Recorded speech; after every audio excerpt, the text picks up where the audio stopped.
Assalamualaikum warahmatullahi wabarakatuh. Perkenalkan, nama saya Firzi Maharani Andrika dari kelompok 5. Kali ini saya akan menjelaskan tentang tokoh filsafat Eropa abad pertengahan, yaitu Agustinus. Agustinus adalah seorang teolog Kristen terbesar terakhir sebelum abad gelap.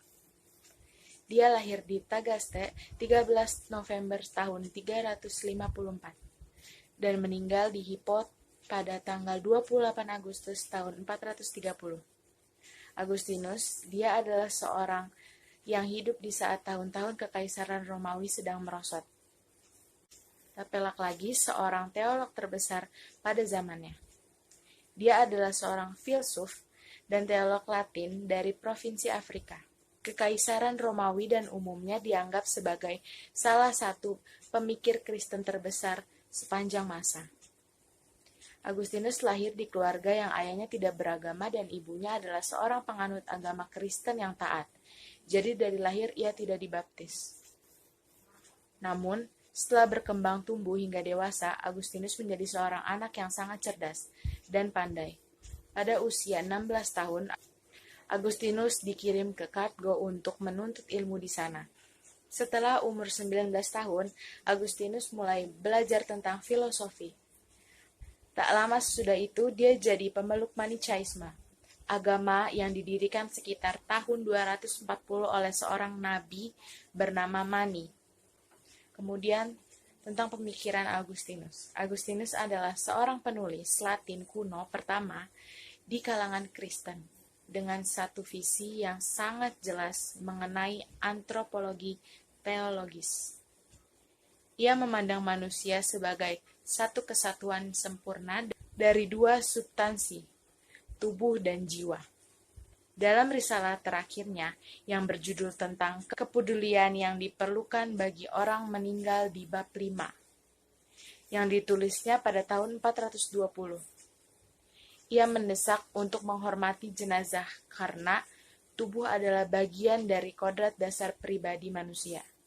Figur favorit Agustinus untuk mendeskripsikan kesatuan tubuh dan jiwa adalah perkawinan. Tubuhmu adalah istrimu. Pada awal mula, kedua elemen tersebut berada dalam kesetaraan yang sempurna. Setelah jatuhnya umat manusia, tubuh dan jiwa mengalami pertempuran dramatis antara salah satu dan lainnya. Keduanya merupakan dua hal yang berbeda secara kategoris. Tubuh adalah sebuah objek 3 dimensi yang terdiri dari 4 elemen. Sedangkan jiwa tidak memiliki dimensi spesial atau ruang. Jiwa adalah suatu jenis substansi, turut serta dalam akal atau daya pikir, dan layak untuk berkuasa atas tubuh. Berbeda dengan Plato dan Descartes, Agustinus tidak disibukkan dengan penelusuran rincian mendetail yang terlalu banyak dalam upaya untuk menjelaskan metafisika persatuan tubuh jiwa. Sekian dari saya, kurang lebihnya mohon maaf. Wassalamualaikum warahmatullahi wabarakatuh. Assalamualaikum warahmatullahi wabarakatuh. Saya Tazkia Widat Nabila ingin menjelaskan filsafat Eropa abad pertengahan, tokoh Anselmus. Biografi Anselmus. Anselmus lahir pada tahun 1033 dan wafat pada tahun 1109. Anselmus adalah seorang filsuf Italia dan teolog periode abad pertengahan. Dia sering disebut pendiri dari skolastik dan dianggap oleh banyak untuk menjadi filsuf ilmiah pertama dari teologi Kristen. Orang Italia lebih suka menyebut Anselmus dari Astoa dan bukan Anselmus dari Canterbury, sebagaimana umumnya ia dikenal. Ia menolak keinginan ayahnya agar ia meniti karir di bidang politik dan mengembara keliling Eropa untuk beberapa tahun lamanya. Seperti anak-anak muda lainnya yang cerdas dan bergejolak, ia bergabung ke Biara. Di Biara Beck, Normandia, ia di bawah asuhan seorang guru yang hebat, Lanfranc. Anselmus memulai karir yang patut dicatat. Pemikiran Anselmus. Pemikiran Anselmus tentang iman. Dalam karyanya Proslogion yang pada awalnya berjudul Iman Mencari Pengertian, Anselmus berpegang pada moto yang juga dipegang Agustinus, "Saya percaya, maka saya ada." Yang ia maksudkan dengan pernyataan itu adalah bahwa tanpa wahyu tidak ada kebenaran. Karena itu, mereka yang mencari kebenaran harus beriman dahulu pada wahyu tersebut. Pemikiran Anselmus tentang penebusan Kristus. Dalam bukunya Mengapa Allah Menjadi Manusia yang diterbitkan pada tahun 1908, Anselmus menuliskan teori tentang bagaimana kematian Kristus di kayu salib yang mendamaikan manusia dengan Allah. Menurut Anselmus, Allah adalah Tuhan alam semesta yang kemuliaannya dinodai oleh dosa manusia. Ide Anselmus ini dikenal sebagai teori pengorbanan bagi penebusan. Sampai saat ini, teori tersebut merupakan penjelasan teologi terkenal tentang karya penebusan Kristus. Itu saja yang dapat saya sampaikan, kurang lebihnya mohon maaf. Wassalamualaikum warahmatullahi wabarakatuh. Assalamualaikum warahmatullahi wabarakatuh. Perkenalkan, nama saya Vina Octavia Damayanti.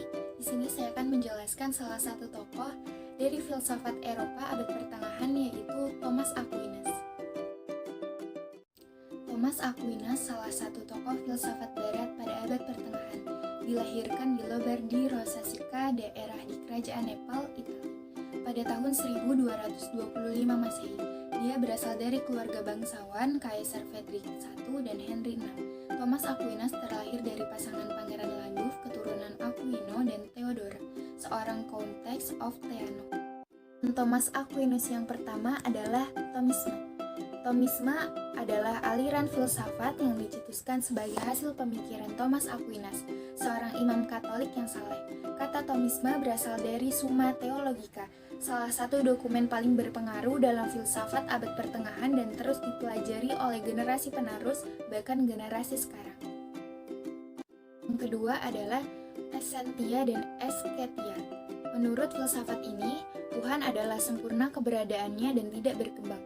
Dalam ajaran ini, esensi dan eschatia tentang Tuhan adalah ada dan satu. Dan yang ketiga adalah argumen kosmologi. Dalam kosmologi, Thomas Aquinas berpendapat bahwa manusia dapat mengenal Allah melalui akal yang mereka miliki.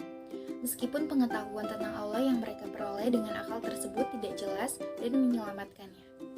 Pikiran yang keempat adalah penciptaan. Ajaran Neoplatonisme menekankan emansipasi makhluk, sedangkan ajaran Thomas Aquinas menekankan pada kelebihan Allah. Dan yang kelima adalah makhluk murni.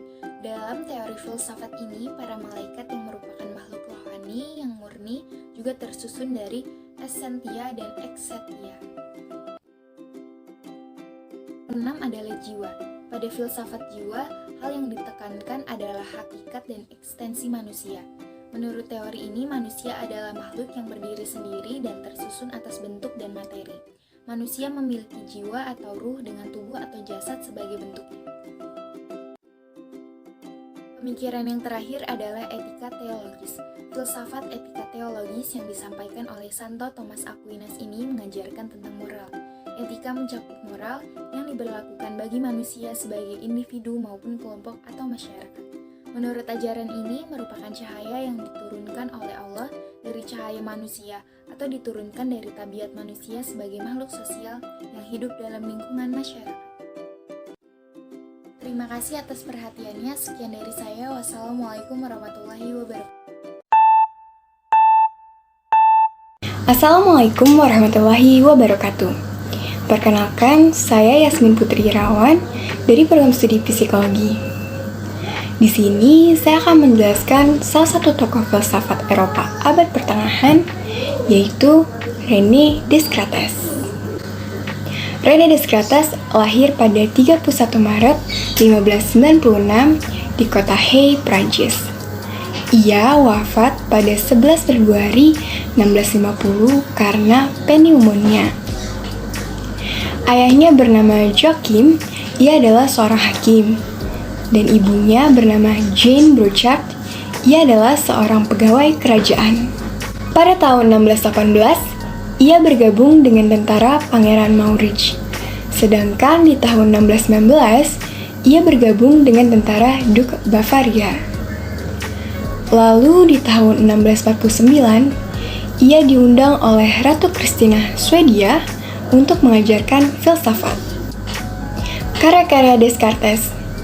Di antara karya-karyanya ada beberapa yang terkenal. Di antaranya Discourse on the Method. Yang kedua, Meditation on First Philosophy. Ketiga, Principles of Philosophy. Dan keempat, Patience of the Soul. Cogito ergo sum merupakan suatu metode yang dihasilkan oleh Descartes dengan menjunjung tinggi suatu keraguan untuk mencari kebenaran. Ia menyatakan, ketika seseorang bermimpi, dia pun akan mengalami hal yang sama ketika ia dalam keadaan terjaga dari tidurnya. Descartes meragukan atas keberadaan dirinya, kecuali rasa ragu itu sendiri. Jadilah basis filsafat Descartes yaitu, saya ragu, maka saya berpikir, dan saya berpikir adalah ada. Menurutnya, semua permasalahan dapat dilihat dari sudut pandang realistis, bukan dari sebuah kepercayaan atau takhayul. 4 aturan metode keraguan Descartes. Yang pertama, menerima bahwasanya tidak ada sesuatu yang benar. Kedua, mengelompokkan berbagai masalah yang akan diperiksa sebaik yang bisa dilakukan dan yang dibutuhkan. Ketiga, memasukkan pemikiran subjek, yaitu peneliti atau pemikir, sesuai dengan masalahnya. Dan yang keempat, memberikan penomoran terhadap semua kasus dengan lengkap dan meninjau kembali secara umum. Dalam buku Meditation on First Philosophy, menurut Descartes, terdapat 3 ide dalam diri manusia. Pertama, innate idea, yaitu ide atau pemikiran bawaan sejak mereka dilahirkan. Yang kedua, adventitious idea, yaitu ide yang berasal dari luar diri manusia. Dan yang ketiga, factitious idea, adalah ide yang dilahirkan oleh pemikiran itu sendiri. Sekian penjelasan yang telah saya sampaikan tentang salah satu tokoh filsafat Eropa abad pertengahan, yaitu René Descartes. Mohon maaf bila terdapat kesalahan. Wassalamualaikum warahmatullahi wabarakatuh.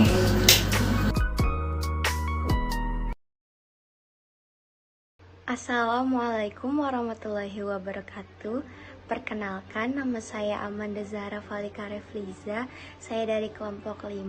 Hari ini saya akan menjelaskan tokoh filsafat Eropa, yaitu Auguste Comte.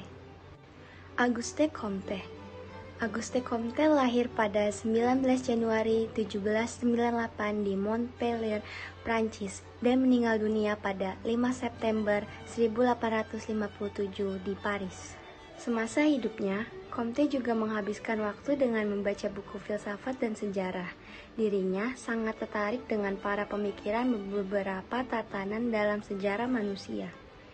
Tahun 1826, Comte mulai melakukan pengenalan ilmu sistem filsafat positif. Bahkan, pada 1828 hingga 1829, dirinya berhasil mempublikasikan filosofi positif pada sebuah buku yang berjudul Cours de Philosophie Positive. Pemikiran Auguste Comte. Bagi Comte, pengembangan pengetahuan manusia baik perorangan maupun secara keseluruhan melalui 3 zaman, yaitu zaman teologis, zaman metafisis, dan zaman positif. Mungkin sekian yang dapat saya sampaikan. Mohon maaf apabila ada kesalahan. Wassalamualaikum warahmatullahi wabarakatuh.